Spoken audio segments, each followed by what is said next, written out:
Bhagalpur police प्रशासन की ओर से श्रावणी मेला में पहली बार श्रद्धालुओं की सुरक्षा के लिए अश्वारोही दस्ता का गठन किया गया है। कच्ची पथ पर कांवड़ियों को किसी तरह की कोई परेशानी नहीं हो, इसको लेकर पुलिस जवान घोड़े पर सवार होकर कांवड़िया पथ की निगरानी कर रहे हैं। वरीय पुलिस अधीक्षक के निर्देश पर 5 अश्वारोही दस्ता घोड़े पर सवार होकर 2 टुकड़ियों में भ्रमणशील है।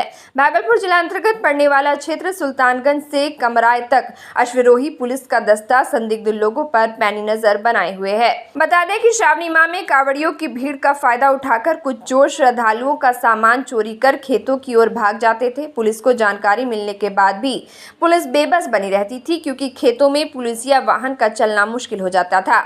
ऐसे में अश्वारोही पुलिस जवानों के दस्ते का गठन श्रावणी माह में श्रद्धालुओं के लिए एक वरदान साबित हो रहा है। इसको लेकर भागलपुर के एसपी आनंद कुमार ने बताया कि श्रावणी माह में लोगों की ज्यादा से ज्यादा भीड़ सुल्तानगंज में जमा होती है।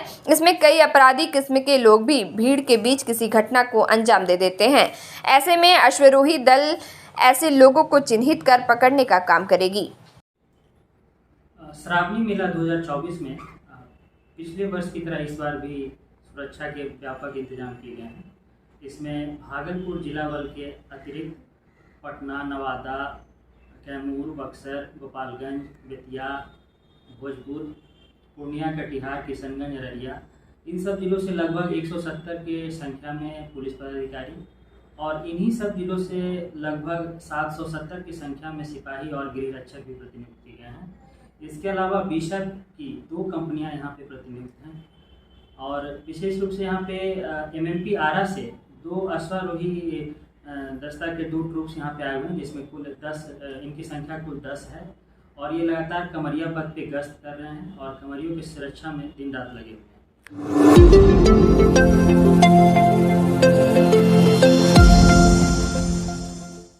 भागलपुर के बबरगंज थाना क्षेत्र स्थित अलीगंज ट्रैफिक सिग्नल के पास दिन दहाड़े कार सवार महिला के साथ बाइक सवार अपराधियों ने छिनतई की। बताया जा रहा है कि मीरा देवी अपने पुत्र विवेक कुमार, पुत्रवधू और पोती के साथ अपने घर बुढ़ानाथ आरके लेन से अपने रिश्तेदार के घर जगदीशपुर जा रही थी।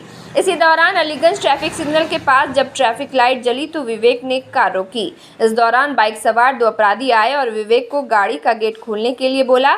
जब विवेक ने दरवाजा नहीं खोला तो अपराधी दरवाजे में पीटने लगा। विवेक गेट खोलकर बाहर निकला। इसी बीच दोनों में कहासुनी होने लगी। इसी दौरान पीछे बैठा बाइक सवार ने महिला मीरा देवी के गले से सोने की चेन छीन ली और भाग निकला। वही घटना के बाद पीड़ित मीरा देवी अपने परिजन के साथ बबरगंज थाना पहुंची और घटना की जानकारी दी। इधर सूचना के बाद बबरगंज थाना की पुलिस ने अलीगंज ट्रैफिक सिग्नल के पास लगे सीसीटीवी कैमरे को खंगाला। फिलहाल पुलिस अपराधी को पकड़ने में जुटी है। हम लोग भागलपुर उड़ाना से आरके लेन कहटोली से आ रहे थे, जगदीशपुर जा रहे थे कोई काम से। इतने में यहाँ अलीगंज में रेड सिग्नल लगा हुआ था, वहाँ पर मेरा बेटा गाड़ी खड़ा किया और जैसे रेड लाइन हुआ बस गाड़ी स्टार्ट किया तो 2 लड़का गाड़ी के आगे आ गया। मेरा बेटा हॉर्न मारने लगा। उसके बाद वो नहीं सुना, आके पूरा शीशा में जोर जोर से धक्का मारने फाइट चलाने लगा। हम बेटा बोले गेट मत खोलो, बस वो पूरा जोर जोर से गेट खोलने लगा, फैट से शीशा को खूब चूरने लगा। इतने मेरा बेटा गेट खोला, मेरा बेटा को भी 2-3 थप्पड़ लगा दिया। मेरा गला से चैन छीन के हथा वहीं करके भाग गया। मेरा गोदी में बच्चा था।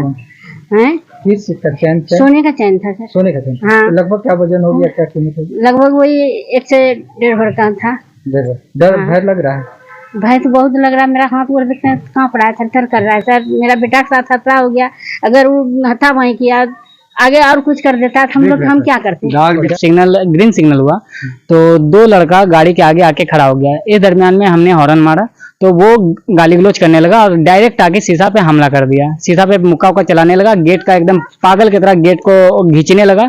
ऐसे दरमियान में गेट खुलने के तहत में वो मुक्का मारने लगा, लात मारने लगा और मम्मी का गला से चैन अंदर घुस के छीना और उसके बाद लेडीज के साथ हाथापाई किया खिड़की से और वो सीधा ये डाट बाट के रोड भाग गया।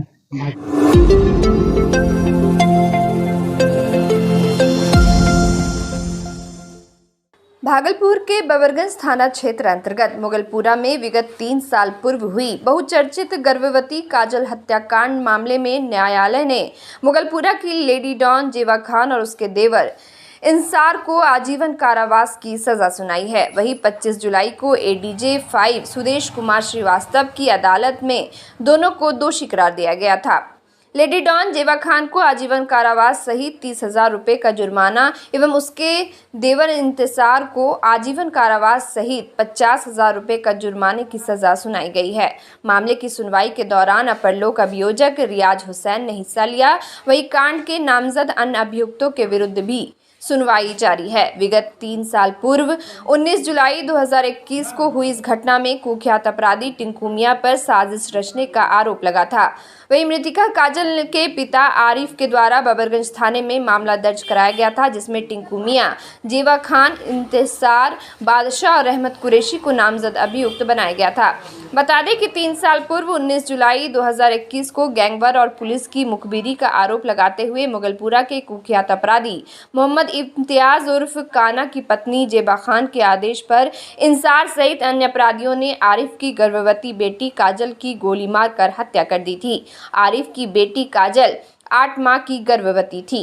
फिफ्थ कोर्ट से श्री सुदेश कुमार श्रीवास्तव के कोर्ट से जो है जेवा खान को आजीवन कारावास 30,000 रुपया फाइन और इंतजार को आजीवन कारावास 50,000 रुपया फाइन किया है। कितना देर तक जजमेंट समय लिया गया कोर्ट में? कितना देर का समय? ये 3 साल के अंदर में जजमेंट हुआ है।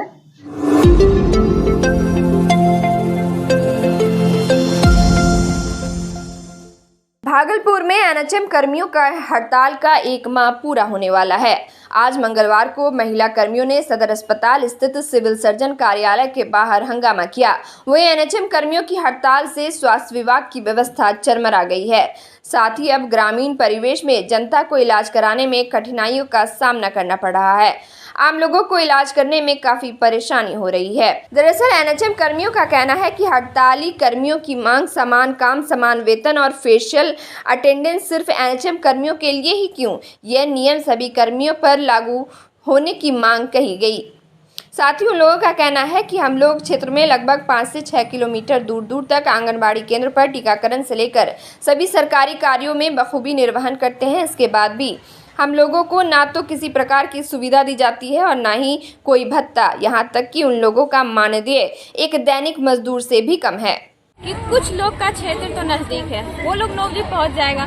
मेरा क्षेत्र बहुत दूर है, वहाँ हम कभी भी 9 बजे नहीं पहुँच सकते। हो सकता है 9:05 में पहुँचे, हो सकता है 9:15 में पहुँचे। इस तरीके से अगर 5 मिनट के लिए हमारा महीने का सैलरी हमेशा कटते रहेगा तो ऐसे कैसे होगा। एफआरएस के विरोध में हमने ये प्रदर्शन रखा है। और दूसरी चीज, बहुत सारी जगहों पे ऐसी भी सुविधा है कि नेटवर्क नहीं है। ऐसे जगहों पे अटेंडेंस बनना तो इम्पॉसिबल है। नेक्स्ट, अभी मेरा मातृ अवकाश खत्म हुआ है। आप खुद बहुत सारा अभियान चलाते हैं, मातृ मृत्यु दर, शिशु मृत्यु दर को कम करने वाला और भी एक्सेट्रा एक्सेट्रा। अगर आप इस तरीके से महिलाओं से काम लेंगे तो वो खुद के बच्चों पे कैसे ध्यान देंगे।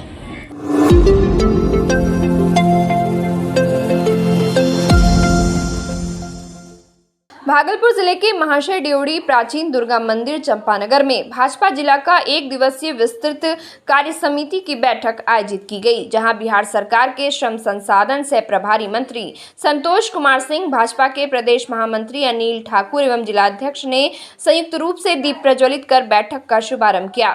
वहीं भाजपा नेता बंटी यादव, पीरपैंती विधायक सहित जिला स्तर के सभी पदाधिकारी एवं काफी संख्या में भाजपा कार्यकर्ताओं ने बैठक में हिस्सा लिया। इस दौरान पीरपैंती विधायक ने पीरपैंती में पावर प्लांट सहित कई योजनाओं को लेकर जहां भारत सरकार और बिहार सरकार का आभार व्यक्त किया, वहीं भाजपा के प्रदेश महामंत्री अनिल ठाकुर ने कहा कि आगामी 2025 में विधानसभा चुनाव की तैयारी को लेकर भाजपा का जिला स्तरीय कार्य समिति की बैठक हो रही है। आप लोगों के माध्यम से केंद्र सरकार ने प्रधानमंत्री जी को, बिहार सरकार के मुख्यमंत्री जी को, दोनों उप मुख्यमंत्री जी को मेरे से बहुत आभार व्यक्त करते हैं, वित्त मंत्री जी का आभार व्यक्त करते हैं, जो कि बिहार को इस बार छप्पर फाड़ के दिया था। जितनी उम्मीद नहीं की गई थी उससे ज्यादा दिया है। उसमें भी बिहार में भी हम भागलपुर की जनता की तरफ से और आभार व्यक्त करते हैं, विशेष आभार। और पीरपैंती विधानसभा की ओर से तो विशेष आभार है कि आज पीरपैंती को 21,400 करोड़ का 2400 मेगावाट का पीरपैंती थर्मल पावर, आज वहां पर से बक्सर भाया भागलपुर मिर्जा चौकी 6 लेन एक्सप्रेसवे है। इसके बाद विक्रमशिला को बजट आया है। आप देखें कि पीरपैंती को उत्तर दक्षिण पूर्व पश्चिम चारों दिशा से रेलवे की कनेक्टिविटी मिले, ऐसा सौभाग्य शायद कहीं मिलता है। चाहे पीरपैंती से आप कलकत्ता चले जाएं, इधर पटना दिल्ली चले जाएं और हसदिया से जोड़ लें, दक्षिण दिशा में उत्तर दिशा में आप कटोरिया देख लें, चारों तरफ से कनेक्टिविटी हुई है।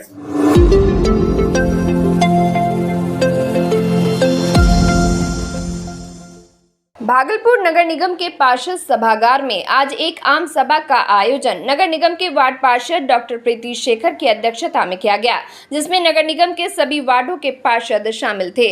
आज के बैठक का मुख्य उद्देश्य यह था कि किस तरह सभी पार्षद मिलकर जिले का सर्वांगीण विकास करें। इसको लेकर सभी पार्षद ने एकजुट होकर कहा कि इसके लिए वह लोग अगले माह एक आपस में चुनाव संपन्न कराएंगे, जिसमें पार्षद एकता मंच के अध्यक्ष उपाध्यक्ष सहित 4 पदों का चुनाव होगा, जिसमें सभी पार्षद मिलकर अपने अध्यक्ष उपाध्यक्ष सहित विभिन्न पदों के लिए एक पार्षद का चयन करेंगे। मौके पर नगर निगम के वार्ड पार्षद डॉक्टर प्रीति शेखर, संजय सिन्हा, संध्या गुप्ता, अश्वनी जोशी मोंटी, पार्षद प्रतिनिधि दीपक शाह, शशि मोदी सहित निगम के सभी वार्ड पार्षद शामिल थे। देखिए, नगर निगम में जब कर्मचारियों का संघ हो सकता है, IAS अफसरों का भी संघ हो सकता है, तो पार्षदों का संघ क्यों नहीं होगा। हम लोगों का उद्देश्य है कि जो पार्षद कमज़ोर है, अपनी आवाज़ नगर निगम में नहीं उठा सकता है, संघ के माध्यम से पदाधिकारी पर दबाव बनाने का काम करेगा और उस पार्षदों के वार्ड का विकास होगा। यही हम लोगों का उद्देश्य। कौन कौन सा पद के लिए चुनाव होगा? यहाँ अध्यक्ष का है, सचिव का है, उपाध्यक्ष का है, कोषाध्यक्ष का है और एक प्रवक्ता पद के लिए हम लोग चयन करेंगे। निगम के पार्षद सभागार में आम सभा का आयोजन किया गया और इस आम सभा में यह निर्णय लिया गया कि भागलपुर का सम्यक विकास हो, सभी वार्डों का सर्वांगीण विकास हो, कोई भी क्षेत्र अधूरा न रहे और एक ताकत के लिए अपने क्षेत्रों की समस्या के संकलन और उसको सही जगह पर बातों को रखने के लिए, उस समस्या का समाधान करने के लिए ऐसा लोगों का सुझाव आया माननीय प्रतिनिधियों का कि पार्षद संघ का चुनाव होना चाहिए और इस निमित्त सभी माननीय सदस्यों ने अपने सुझाव दिए और इस सुझाव के आलोक में आगे की कार्रवाई होगी। इसका एक ही स्पष्ट इसका जो मोटिव है वो यह है कि सर्वांगीण विकास हो, कोई भी वार्ड जो माननीय पार्षद उसके जो प्रतिनिधि हैं उनकी बात को दबाई न जा सके, हर लोग अपनी बातों को ढंग से रखें और उनके समस्या का समाधान हो और हर क्षेत्र हमारा एक जैसा दिखे, मतलब एक स्वच्छ भागलपुर और स्वस्थ भागलपुर की जो कल्पना कर रहे हैं हम लोग, उसमें 1 से 51 वार्ड समाहित हो, जहां पर विशेष पैकेज की ज़रूरत है, जहां पर विशेष नॉरिसिंग की ज़रूरत है, उसको हम लोग विशेष ध्यान दें। तो और उसके माध्यम से जो चुनाव की बात हुई है उस पर ही आगे की कार्रवाई फिर आगे होनी है।